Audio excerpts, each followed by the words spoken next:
Albanian crime gangs have found another loophole in Britain's asylum system. TikTok adverts are now targeting pregnant women prepared to have a refused asylum seeker's name on their baby's birth certificate, allowing illegal migrants to escape deportation by claiming that they have a British family.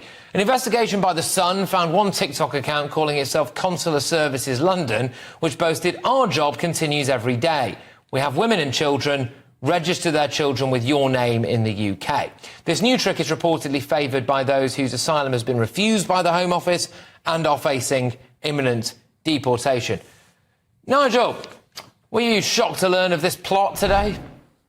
No, not really. I mean, these are very devious people, nearly always involved in criminality, often making very large sums of money. So they will do whatever they have to do, including paying pregnant women, cash sums to get their name put on the birth certificate. These are clever people, and we're stupid.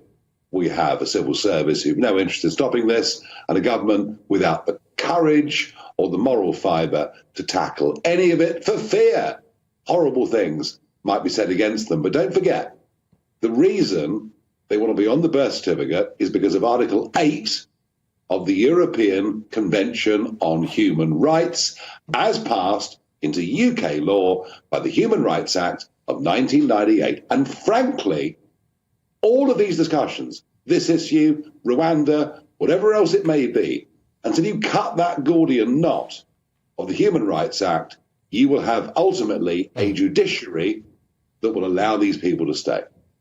Do you trust that the Home Office is on top of this, Nigel? I don't think they care, Patrick. I really don't think they care. And to be honest, I don't think the Conservative government really care, other than it's now costing them support, which has led them into a blind panic where they start to say things. But, I mean, was Boris Johnson bothered about how many people came into Britain? Not once. Not once. And, this from a party that told the electorate in their manifestos of 10, 15, 17, they'd reduced net migration to tens of thousands, and in 2019 said, hey, guys, with Brexit, we get back control of their of our borders. They just lied to us. They've openly lied to us for 14 years. Could Labour be any worse? It'll be about the same, I guess. I mean, there's absolutely no way that we would even be able to do things like DNA test these babies. I mean, if we can't even perform dental checks on bearded 30-year-old migrants claiming to be 15-year-olds who rock up on the sands of Dover at some point for their human rights, there's no way we're going to be able to DNA test a baby to find out whether or not that random Albanian bloke is his dad. Yeah, but no one cares. Patrick, no, they don't care. They're not interested in the makeup of the country. They don't care about the massively rising population. They don't care about its impacts. They don't care. It's why we need absolutely radical, outright reform of the whole thing. So getting out of the ECHR, in your view, would stop Albanian gangs essentially raffling off unborn babies to stay in Britain? Getting out of the ECHR, amending the Human Rights Act in line with that, would give us the ability to pass legislation that judges couldn't overrule. Yes, that's it. And until we do that, frankly, we're all tearing our hair out over the injustice of it, how unfair it is. But until we do that, none of this will ever be solved. No, indeed. Well, look, in response, the Home Office said this, all right? So immigration fraud using false birth certificates is a serious offence, which is why we have measures in place to prevent and detect it. Was interesting, isn't it? Because obviously The Sun just went on TikTok and found out that this was happening. So we'll wait to see exactly what the measures that the Home Office is using. But look, the Labour Party is facing a fresh split over the issue of national ID cards. So former Home Secretary Lord Blunkett is encouraging Starmer to reinstate the failed policy of yesteryear to tackle illegal immigration. He wants compulsory ID cards. Illegal migrants will potentially find it much harder to find illicit work in Britain. The use of ID cards in France is widely regarded as a deterrent to migrants settling there, which is why so many of them make the journey to Britain. I mean, Nigel, would this make the blind bit of difference, do you think?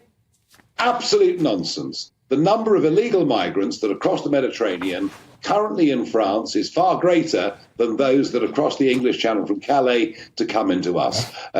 ID cards do nothing to stop criminality, but what they do is give the authorities the opportunity to punish the normally law-abiding. I am not convinced by this argument one little bit.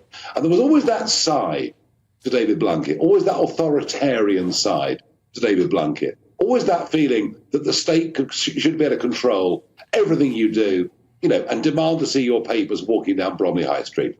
No, thank you. I mean, also, as well, they would have to tell us who they are to begin with, which is part of the problem, isn't it? Because this is the other aspect that nobody wants to engage with, right?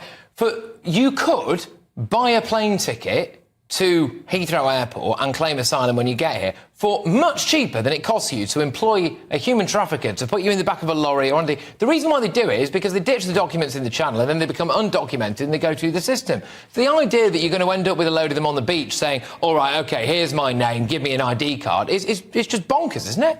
No. I've come from Afghanistan. I've come from a war zone. I'm gay and I've converted to Christianity. That's what they say. That's what they say, and that's what the system lets them do. And there's no doubt, actually, that our hearts are hardened to genuine refugees because of the behaviour of those that abuse the system, and we let them do it. And we're so busy pointing the finger of blame at other countries and elsewhere. The failings are all here. Yeah, and do you think that Labour's policy of smash the... I mean, look, I know you've been all over the Rwanda plan, the Rwanda files and all of that. Have you got any idea what Labour mean when they say smash the gangs? Because, I mean, we are staring down the barrel of a Labour government, so it will be quite nice to know. Well, what they mean is, spend more money on policing, spend more money on cooperation with the French, have tough penalties for those that traffic human beings. But you think about it. This summer, when we get a good week, a gang that is sending boats every day off the beaches of anywhere in northern France will be making 2 to 3 million euros in a week. All right? Yeah. You could bring in the death penalty for people smuggling.